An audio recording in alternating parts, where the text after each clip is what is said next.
आइए अब आपको अपनी ये रिपोर्ट दिखाते हैं और ये जानने की कोशिश करते हैं मिलकर कि महाकुंभ हादसे के मुजरिम कौन है। इस स्पेशल रिपोर्ट में देखिए।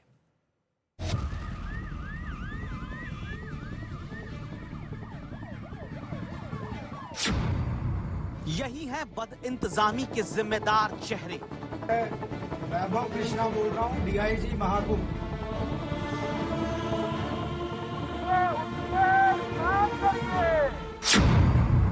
मुस्तैद रहते अफसर तो नहीं होता।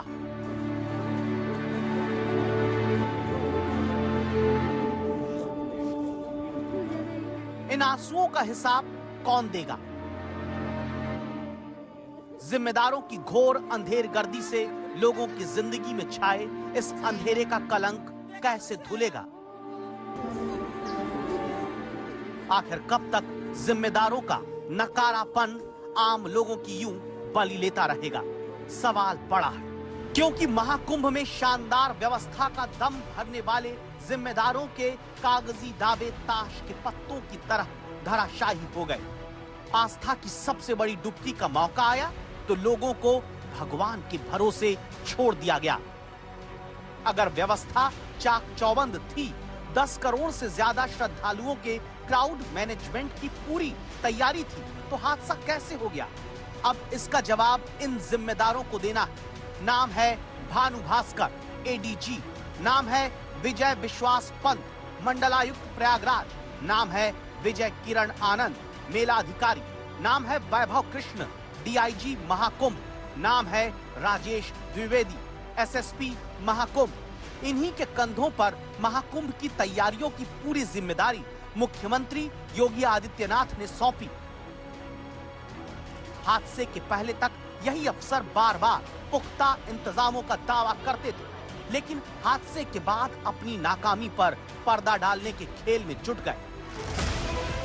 आज एक तरफ गम है, गुस्सा है, अपनों को खोने का दर्द है। दूसरी तरफ महाकुंभ की बागडोर संभालने वाले अफसरों की बेशर्म चुप्पी है। इतना बड़ा हादसा हो गया, भगदड़ में तमाम श्रद्धालु मारे जाते हैं, लेकिन अफसर अपनी लापरवाही छिपाने में जुट जाते हैं। तस्वीरें चीख चीख कर गवाही देती हैं कि हादसे की वजह बदइंतजामी है, लेकिन डीआईजी महाकुंभ वैभव कृष्ण कहते हैं एक अफवाह से हालात बिगड़ गए। सवाल यही कि हालात आउट ऑफ कंट्रोल क्यों और कैसे हो गए? हमारे साथ वैभव जी है, आज तक पर इस समय मौजूद हैं। वैभव जी, जो घटना सुबह हुई थी उसमें क्या जानकारी सामने आई है, किस तरीके की पूरी तरह? हम लोगों ने बात की है अपने भी लोगों से जो वहाँ पे ड्यूटी पे थे और जो और लोगों से, तो संभवतः इस तरीके की घटना रही है कि एक चेंजिंग रूम के गेट से कुछ भीड़ टकराई और उससे वो गेट गिर पड़ा उनके ऊपर, जिससे पैनिक उत्पन्न हो गया। क्योंकि जो घाट होता है उस पर स्थिति ऐसी रहती है कि कुछ लोग कपड़े उतार रहे होते हैं, कुछ लोग उस प्रक्रिया में होते हैं और जगह कम होती है, तो कोई भी पैनिक जो है वहाँ पे हादसा कर सकता है। तो संभवतः ये कारण रहा और बाकी डिटेल में हम दिखा रहे हैं। तो क्या अभी कोई कैजुअलिटीज कितनी रिपोर्ट हुई है, कितने लोग घायल? आधिकारिक रूप से आपको बता देंगे। अभी हमारी प्रेफरेंस वो जो लोग इंजर्ड थे उन्हें बेसिकली ट्रीटमेंट दिलवाना था और बाकी हम लोग आपको आधिकारिक कोई लापरवाही आपको लगती है अभी सामने आई है?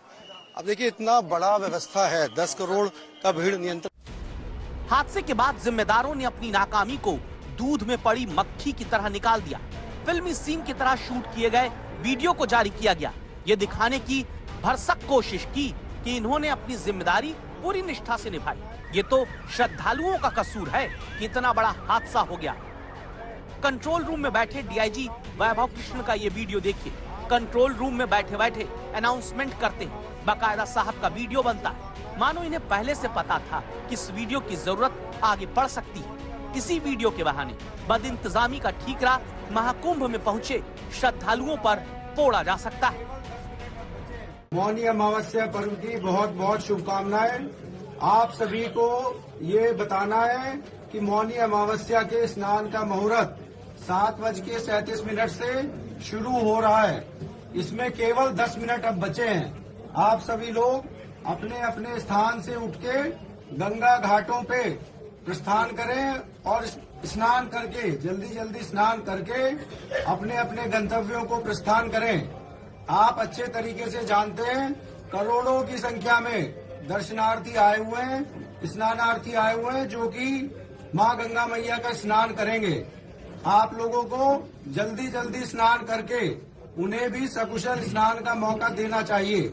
इसीलिए आप घाटों पे रात को ना सोएं, स्नान करें और जल्दी जल्दी निकलते रहे घाटों से। गंगा मैया के बहुत सारे घाट बने हुए हैं। आप जिस घाट के करीब हैं आप वहीं पे स्नान करें। पूज्य संतों ने सभी घाटों के लिए आप लोगों से अपील की है कि सभी घाटों पे आप जिसके जहाँ पे करीब हैं वहीं पे स्नान करें। डीआईजी साहब की जिम्मेदारी भारी भीड़ को कंट्रोल करने की थी, लेकिन साहब कंट्रोल रूम में बैठे रह गए, श्रद्धालुओं को अपने हाल पर छोड़ दिया। वहीं प्रयागराज के मंडलायुक्त विजय विश्वास पंत भी मानो खाना पूर्ति के लिए मेले में नजर आए। हाथ में लाउडस्पीकर थामकर अनाउंसमेंट किया और जिम्मेदारियों से पल्ला झाड़ दिया। यानी महाकुंभ में आए श्रद्धालु अपनी जान माल के खुद जिम्मेदार। महाकुंभ के इन जिम्मेदारों का कोई लेना देना नहीं। सभी श्रद्धालु सुन लें, यहाँ लेटे रहने से कोई फायदा नहीं है। जो सोवत है सो खोवत है। उठिए उठिए, स्नान करिए।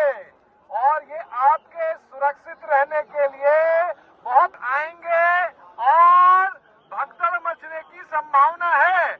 आप पहले आ गए हैं तो आपको सबसे पहले अमृत मिल जाना चाहिए। सभी श्रद्धालुओं से करबद्ध निवेदन है, उठे उठे उठे, सोए ना। इससे भी शर्मनाक तो ये कि महाकुंभ के एसएसपी राजेश द्विवेदी ने तो भगदड़ हुई है इसे ही नकार दिया। सोचिए, ऐसे अफसरों पर महाकुंभ की जिम्मेदारी है तो बद इंतजामी को कौन रोक सकता था। कोई स्टैम्पीड वाली बात नहीं थी, बेसिकली ओवर क्राउडिंग हो गई थी जिससे कुछ श्रद्धालु घायल हो गए थे। और अभी जैसा आप देख रहे हैं स्थिति पूर्णतया नियंत्रण में है। किसी भी अफवाहों पर ध्यान न दिया जाए। मेरी अपील है श्रद्धालुओं से कि जहां भी जिस रास्ते से आए हैं, जो भी तमाम घाट उनके लिए खुले हुए हैं उसमें स्नान करें और सुगमता से अपने घर जाएं। शीघ्र ही अमृत स्नान प्रारंभ होने वाला है और पूर्णतया सकुशल उसको संपन्न कराया जाएगा। ठीक सामने हमारे अरावत घाट है और वहाँ भारी संख्या में लोग स्नान कर रहे हैं। इसी तरह से ओल्ड जीटी है, हरिश्चंद है, नागवासुकी है, बहुत सारे घाट हमने डेवलप किए हैं और सभी पर सुगमता स्नान हो रहा है।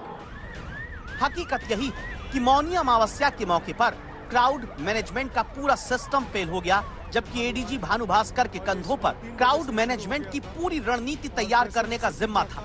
मौनी अमावस्या से पहले एडीजी भानु भास्कर यही दावा करते थे कि सब कुछ कंट्रोल में है, लेकिन हादसे का शिकार बने लोगों का कहना है यह सब कुछ भगवान भरोसे था।